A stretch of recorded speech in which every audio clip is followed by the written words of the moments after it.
At 20:45 on October 2, 2025, deep within Russia's industrial belt, while Vladimir Putin addressed the Valdai Forum on live television, a strike force of Ukrainian drones sat 10 minutes from converting a billion-dollar chemical complex into a colossal, catastrophic display. This target was the Azad chemical plant, a core node of the Russian war economy, churning out the feedstock for countless artillery shells sent to the front. Here's the kicker that seems to defy conventional expectations. A single drone of this class normally carries fuel for perhaps 600 meters of sustained flight. By all technical accounts, the swarm should have sputtered out hundreds of miles earlier. Yet the Ukrainians had engineered a workaround. The FP-1 attackers weren't alone. An aerial lifeline of mother drones transferred power mid-flight, stretching operational range far beyond what Russian engineers anticipated. And the timing? Chosen to exploit Moscow's biggest distraction, a live presidential address. But first, they had to slip past a perimeter defense system whose reliability was laughable enough that operators nicknamed it the refrigerator alarm for its endless false positives. Moscow possessed a fortress costing millions. Ukraine had inexpensive drones, an invisible power network, and a deep read on human behavior. Brains versus brawn. At 20:51, the lead FP-1 crossed the 40-mile detection ring. Inside a gray security post, the refrigerator alarm finally screamed. The system had done its job, except its software made a fatal assumption. Dozens of slow, low-altitude echoes were dismissed as a flock of geese.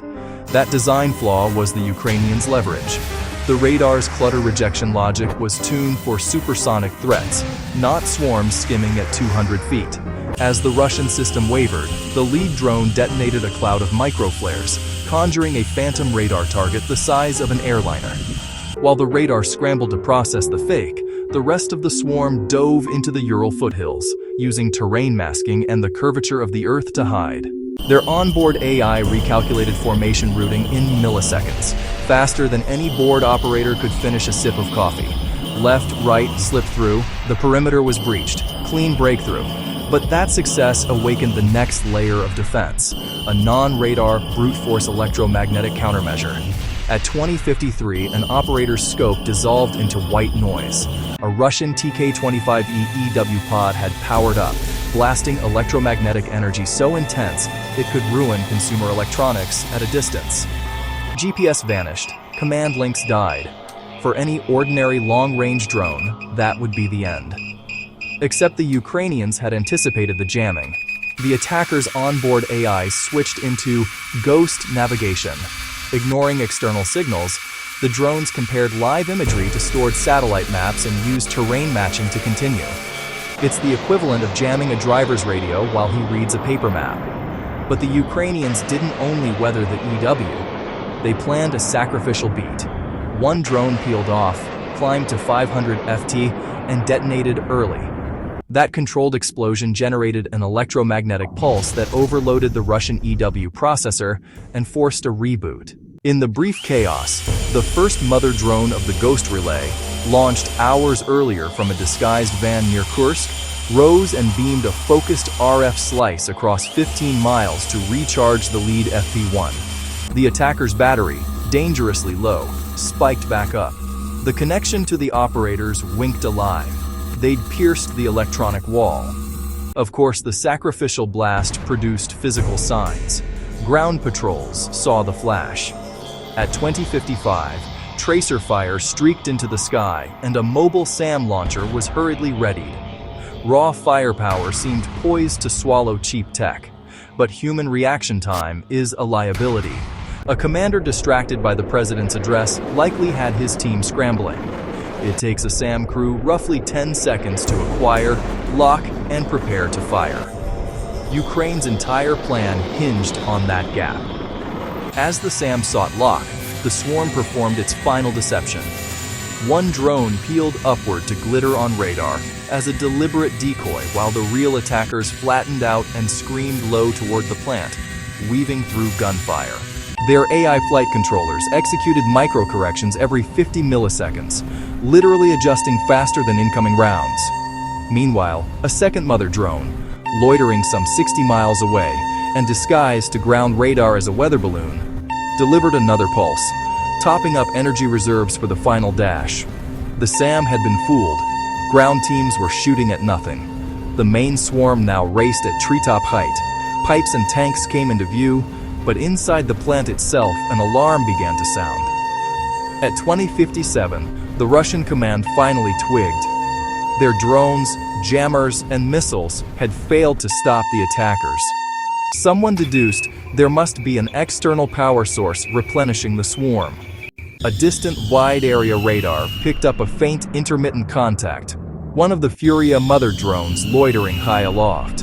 An Orlan 10 reconnaissance drone was dispatched to hunt it down, convinced severing that link would strangle the swarm. But the Ukrainian network was smarter than a single kill shot. The Ghost Relay was an adaptive, self-healing mesh. Unplugging one node simply rerouted the flow. When the Orlan closed, the targeted Furia projected a decoy energy beam and led the hunter on a false trail, while the network diverted the real power. It took the Russian system 10 seconds to compute an intercept. The Ukrainian AI rerouted the energy in under 2. The final crucial pulse emanated from the last Furia M, launched an hour earlier from a concealed site 60 miles from the plant. The FP1 attackers, seconds from their objective, gulped that last charge, and their batteries jumped to full.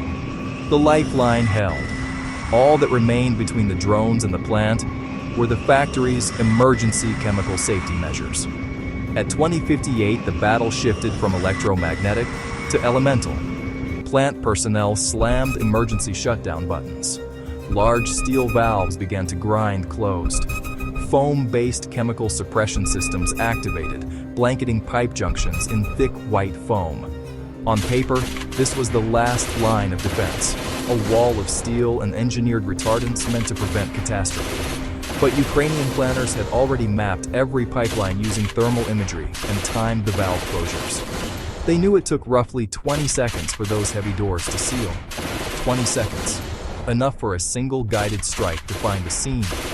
The lead FP1 was now 500 feet out, mere seconds from impact.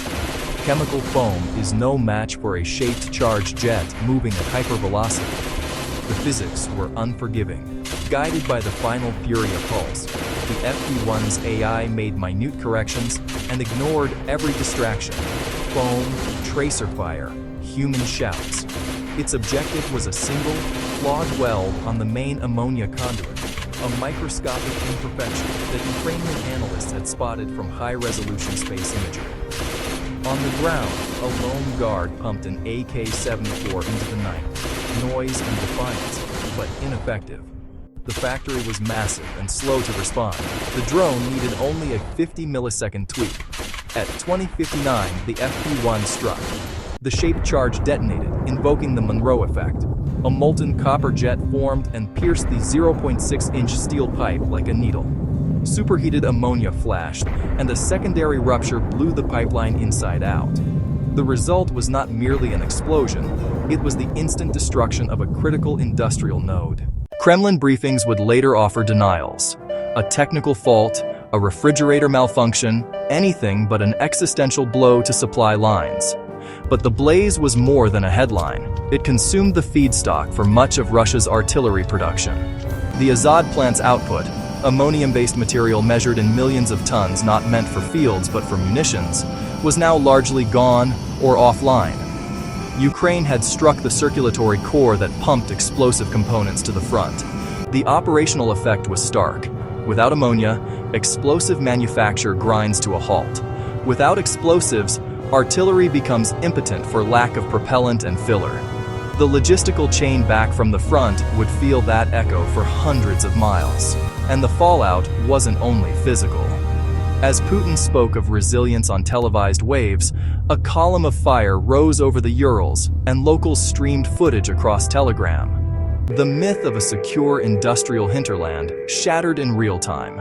Moscow faced a brutal strategic choice: pull Panzer air defense assets from forward sectors to guard interior factories, thereby weakening frontline defenses, or leave industrial nodes exposed and risk further operational collapse. Every Panzer relocated inland became a new hole on the battlefield for Ukrainian pilots and missiles to exploit. A few $1,000s in modified drones and a smart concept had neutralized a facility worth orders of magnitude more, forcing a superpower into a difficult calculus. The lesson is stark. Modern conflict rewards intellectual creativity as much as hardware. If you were commanding this swarm after that strike, what target would you select next to exploit the newly revealed weakness? Drop your strategy in the comments below.